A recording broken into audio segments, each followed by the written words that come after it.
Assalamualaikum warahmatullahi wabarakatuh.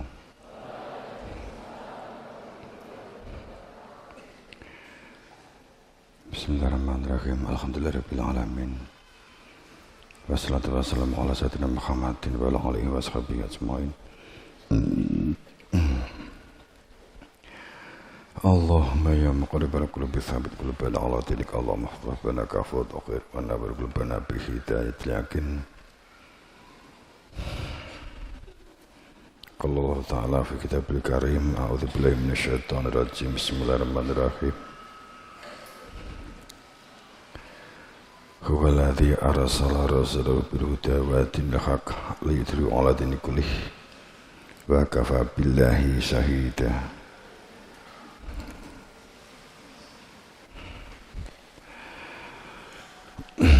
Kepada jamaah rahimakumullah, mulai dari santri, santriwan, santriwati, Ustadz, sivitas pemusda seluruhnya, ya mahasiswa, dosen, pokja, pengabdian, dapur, dan juga jamaah lebih online dan masyarakat. Kalau kita berbicara mengenai sebuah kehidupan yang kita jalani sebagai sebuah proses, kita untuk memanusiakan manusia, untuk menjadikan kita itu tidak sekedar dewasa, tapi memanusiakan manusia. Tentu kita memerlukan satu pengetahuan untuk dapat diproses menjadi sebuah sains ilmu terkait dengan unsur penciptaan, untuk dapat menjalankan sebuah pemahaman dari menjalankan sebuah perintah atau menjalankan sebuah informasi atas sebuah pengetahuan. Inna a'tainakal kautsar fasholli lirabbika wanhar inna sya'naka huwal abtar. Bahwa anugerah yang telah Allah berikan yang sebagai wujud Rahman dan Rahimnya yang tak terhingga, Allah memerintahkan kita untuk mengkait hubungkan, menyambungkan yang di dalam sebuah sistem lirobika, di dalam sebuah sistem ketuhanan, dalam sistem penghambaan, sadar sebagai hamba yang mengenali Tuhan, wanahar dengan bergerak dan beraktivitas, dengan dodo, lapang dada dan seterusnya. Namun jika tidak di dalam kesadaran karena tidak mengenali hakikat dirinya, maka menjadikan manusia yang terputus karena tidak mengenali hakikat diri, sehingga kehidupan yang dijalani hanya orientasi dunia untuk dunia, sehingga yang dilakukan menjadi sesuatu yang terputus. Elemen apa yang butuh di elemen unsur penciptaan manusia? Apakah elemen sudah sesuai dengan fungsi penciptaan? Saat kita memiliki sebuah niat dan tujuan untuk berproses kembali kepada Allah, dengan banyaknya konsep yang menjadikan kita terkadang ambigu atau berstandar ganda, bahkan lebih sehingga membingungkan terhadap deskripsi, definisi. Pada saat deskripsi dan definisi itu bias, deskripsi dan definisi itu melenceng, bahkan salah, akan tetapi menjadi sebuah, dianggap sebagai sebuah kebenaran, entah itu karena intuisi atau karena anggapan atau karena bacaan hasil dari sebuah konspirasi di masa lalu. Umpamanya Kemudian oleh orang-orang sekarang, oleh kita anggap sebagai kebenaran. Jika ternyata itu adalah sesuatu yang bias, maka dampak itu akan sangat terasa dan akumulasinya akan menumpuk menjadi sebuah akumulasi kesalahan, menjadi situasi yang tidak pasti. Demikian pula tentang sebuah pendidikan. Saat proses pendidikan yang membangun untuk kita menjadi dewasa, untuk memanusiakan manusia, tapi faktanya kemanusiaan, yakni inti manusia yang berupa fitrah, yang asal fitrah manusia dari fitrah Allah sendiri tidak dikenali, maka memungkinkan satu peluang yang sangat besar terjadi pembiasan definisi atau deskripsi. Sehingga pendidikannya hanya orientasi lahir, jasadiah, material. Itu yang dicoba, yang sekarang ini dicoba dibenahi dan terus dibenahi, sehingga kurikulum selalu terjadi perombakan, terjadi perubahan, terjadi perbaikan. Memang dinamika sebuah perbaikan itu hal yang normal, hal yang wajar. Namun pada saat cara evaluasi atau muhasabah, cara evaluasinya tidak tepat. Tidak tepat dikarenakan unsur elemen dan instrumennya tidak dikenali, maka kecenderungan terus terjadi pembiasan itu adalah sebuah keniscayaan menjadi perilaku lingkaran setan. Saat kamu itu menafsir tentang komponen mobil, dengan segala instrumen yang ada di dalam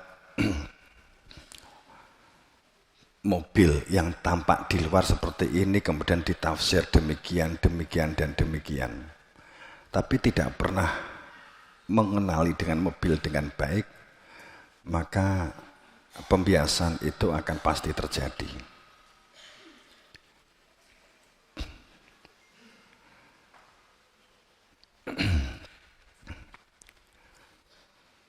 Sehingga pada saat kita berbicara tentang instrumen manusia, supaya kita lebih mengenali tentang jati diri kita,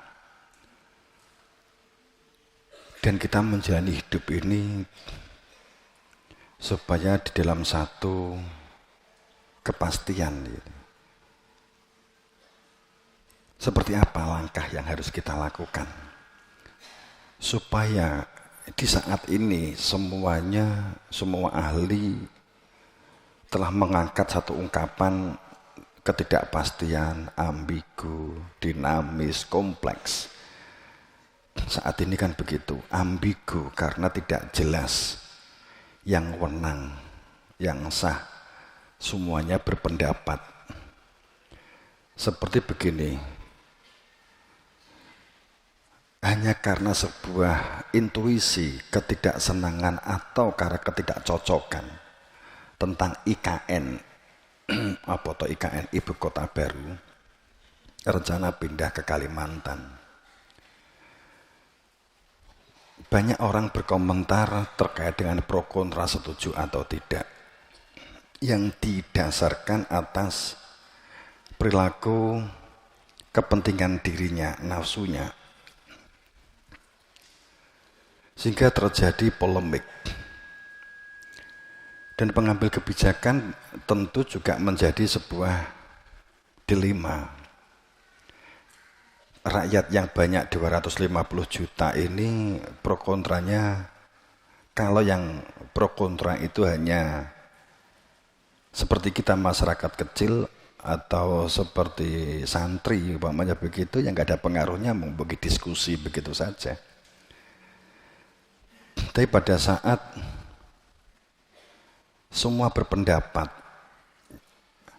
entah karena kekhawatiran bisnis yang tidak lancar, kerugian yang akan diterima jika pindah, entah karena kesukuan, kok di Kalimantan tidak di Jawa, kenapa begini, kenapa begitu, ya. Tidak didasarkan sebuah analisa, hipotesa, artinya bahwa yang berpendapat pun juga tidak banyak tahu, tidak mengetahui tentang kenapa alasan pindah, menafsir-nafsir, mengira-ngira, sehingga terjadi polemik. Ya sebenarnya sih kalau kita mau jujur, kalau kita nggak tahu ya nggak usah banyak komentar begitu ya. Ya hanya sebuah intuisi ya, siapapun bisa. Karena saya tidak tahu, ya saya juga nggak ikut komentar gitu aja. Kalaupun tahu, juga tidak komentar daripada jadi polemik. Kalau ingin terkenal, komentar aja yang pedas. Gitu. Juga seperti ada ungkapan wayang bid'ah atau haram umpama beredar. Saya juga tidak ingin memposting atau ikut mengomentari. Kenapa? Karena saya juga nggak ketemu bahasa lama sendiri, Ustadz bahasa lama. Saya juga nggak ketemu. Apakah benar dia berpendapat seperti itu? Ataukah ada unsur provokasi atau pemotongan yang salah? Atau yang namanya manusia itu gak terjadi khilaf. Orang itu kalau sudah berbicara di depan media, awalnya mungkin nggak percaya diri, kemudian meningkat menjadi minder, kemudian meningkat menjadi percaya diri, kemudian meningkat pada titik tertentu kebablasan, itu biasanya tidak bisa mengendalikan diri, gitu, keceplos sesuatu yang seharusnya tidak keluar. Bisa jadi kan seperti itu, kita juga nggak tahu. Setelah dipilah kaget, loh, aku ngomong kuwi toh kan. Terkadang kan terjadi seperti itu. Tapi pada ironinya, audien tidak mau tahu tentang hal itu. Sing komentar kadang ya radong, sing berpendapat maaf kadang ya ora paham tapi ora kenal begitu loh. Seandainya benar, tapi saya nggak menyalahkan beliau Ustaz Basalamah. Pada saat dia mengatakan bid'ah atau haram, umpamanya ini benar, yaitu hak dia, dia berpendapat, terserah saja lah. Ngapain sih kamu kepo? Umpamanya kan begitu toh. Kok arep ngene bid'ah ya sak karep-karepmu. Nek ana sesat ya nek ana sesat. Ya gitu loh. Wong sing ngrasa satan ora iki lak awakmu dhewe to. Kowe iki kudu sadar bahwa dia sekalipun itu ustadz, itu sebutan yang disepakati karena tukang berbicara begitu loh. Umpamanya kan begitu. Mergo enek sing ngrungokne, mergo diundang, diminta bicara kan gitu. Maksudnya enggak usah bahasa lama saja, ya termasuk saya begitu ya, Bang. Ngomong kan mergo kowe luguh ndek kene. Nek ndek kene gak, wong aku ya ora ngomong gitu loh. Arepe ngomong karo watu apa ya? Gitu loh.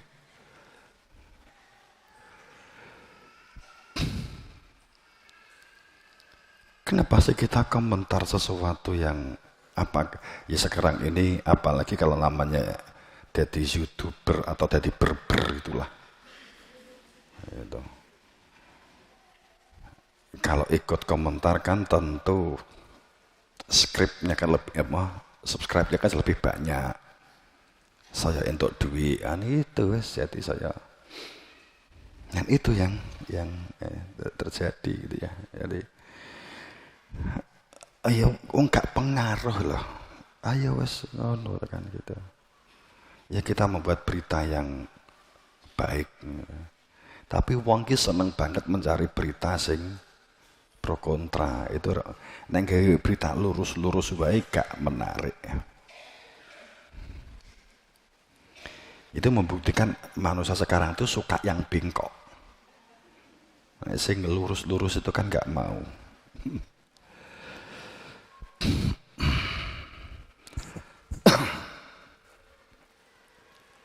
Makanya saya juga ingin menyalami yang kamu juga nanti pada saat bulan puasa kan kamu kan libur panjang ya. Kamu nanti kan libur panjang. Karena kita sedang juga menata baik terkait dengan di dalam pendidikan. Kita membuat satu sistem pendidikan kita, optimalkan sistem pendidikan kita yang bernuansa kebutuhan. Pendidikan yang konteks yang selama ini sudah kita lakukan tapi kita ingin tingkatkan, kita kuatkan. Kemudian dapat diwujudkan menjadi sebuah membentuk karakter yang utuh. Jadi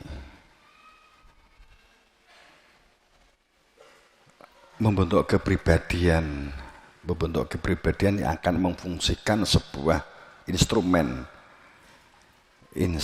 di dalam diri, instrumen penciptaan ini ya, elemen penciptaan sebagai instrumen kehidupan ini untuk dapat bagaimana cara dikenali, karena untuk membangun kesadaran kita berdunia dengan sebaik-baiknya, tapi jangan salah niat dan jangan salah sistem dan metode saitoni, jini, iblisi begitu.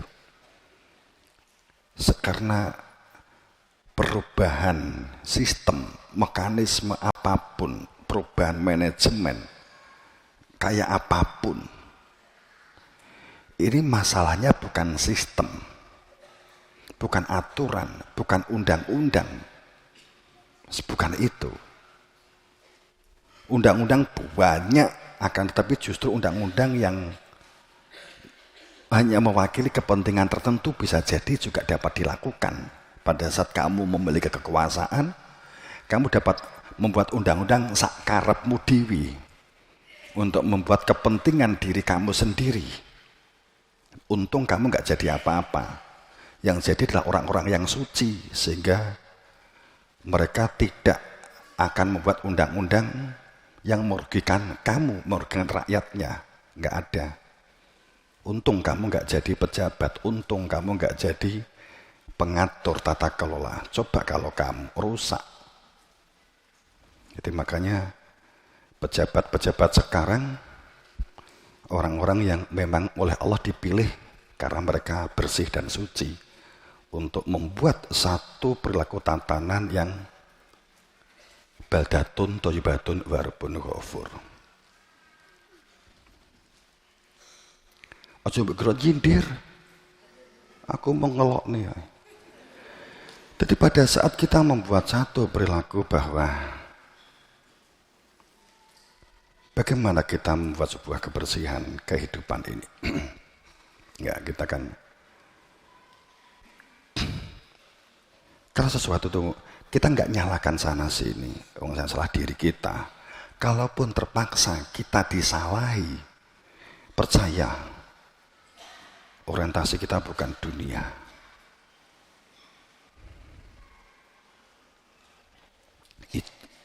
Izin dikat, gawe pemuliaan benih dikat, gawe teknologi dikat kan gitu. Ya wajar. Oh, memang nanti kan kalau kamu menjadi pengusaha, nek kancamu membuat persaingan, kowe khawatir menjadi melarat karena ada orang lain yang membuat usaha yang sama, ya tentu kowe tak sadui kan gitu kan. Wajar banget. Nggak perlu dipateni, wajar. Ya kita berbicara tentang instrumen.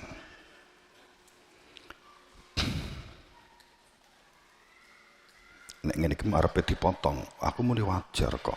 Normal toh? Normal. Jadi pesaing itu ada rakyat kreatif itu harus disingkirkan. Itu nek enggak disingkirkan bahaya nih, akan menghilangkan keuntungan. Wajar itu, wajar, enggak apa-apa, wajar. Enggak usah gimana-gimana gitu.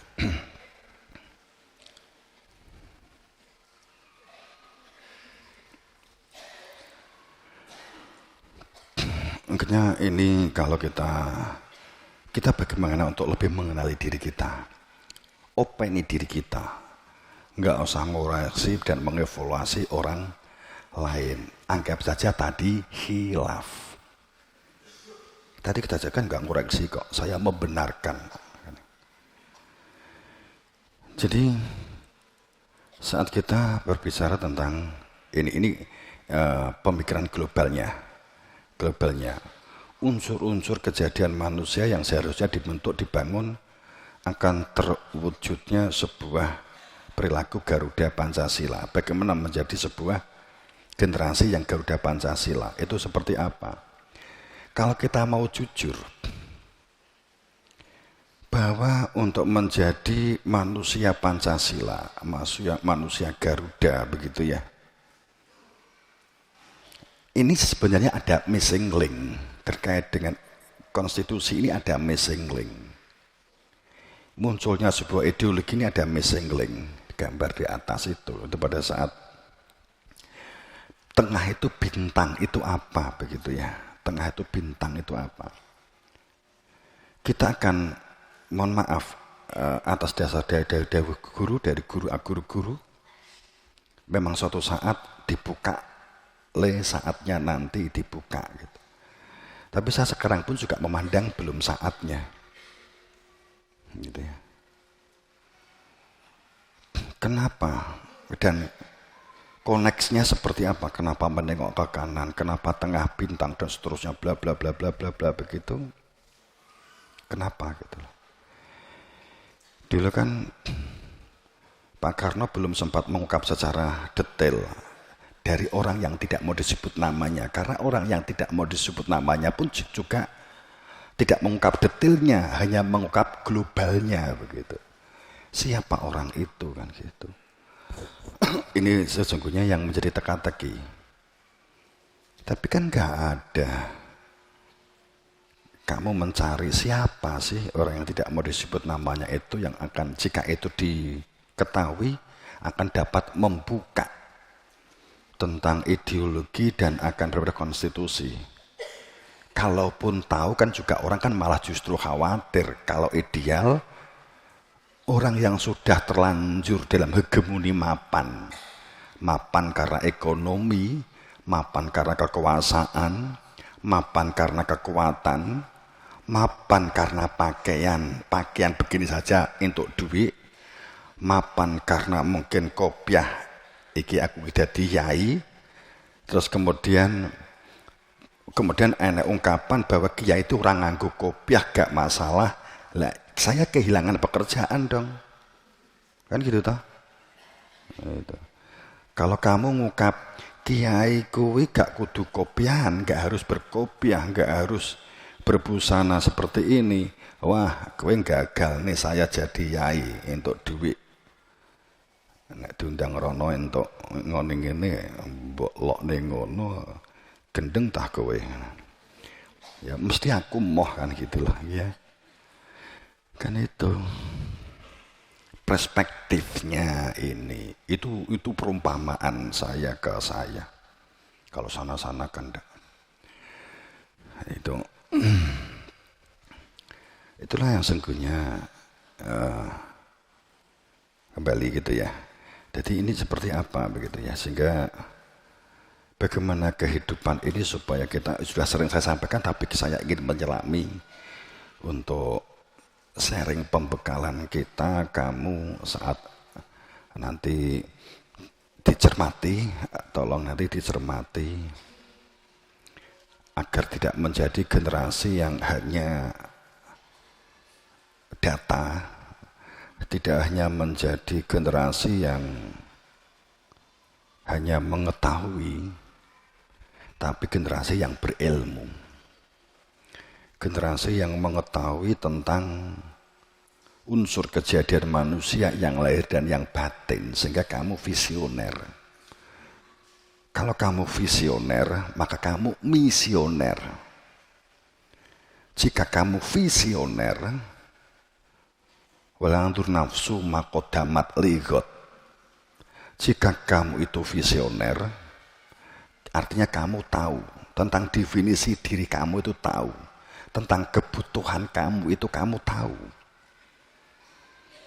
Dan kamu mengetahui cara memperoleh kebutuhan itu, cara mendapatkan kebutuhan itu, kebutuhan yang esensi, kebutuhan yang substansi, dan kebutuhan yang bersifat pendukung atau tools.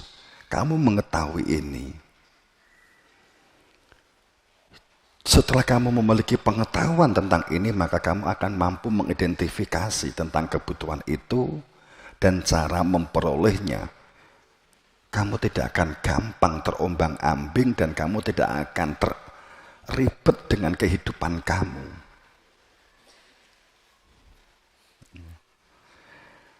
Orang yang bisa menyelesaikan masalah bukan berarti orang yang harus dituntut menjadi pintar dan cerdas, tapi kemampuan komunikasi, karena elemen cerdas itu bukan masalah data dan informasi yang kamu rekam di otak kamu. Masalah cerdas bukan masalah banyaknya informasi dan data yang kamu simpan di informasi di dalam otak kamu, tapi akan tetapi kemampuan kamu dalam menyelesaikan masalah dengan cara melihat, memperhatikan dan menyimak lingkungan kamu, orang-orang di sekitar kamu, cara kamu komunikasi dengan orang-orang yang akan mampu menyelesaikan masalah kamu. Itu menjadi orang cerdas. Bahkan kita bisa meniru dari seseorang yang telah mampu memiliki pengalaman menyelesaikan suatu masalah, kemudian kita masukkan menjadi narasi kita, menjadi pikiran kita.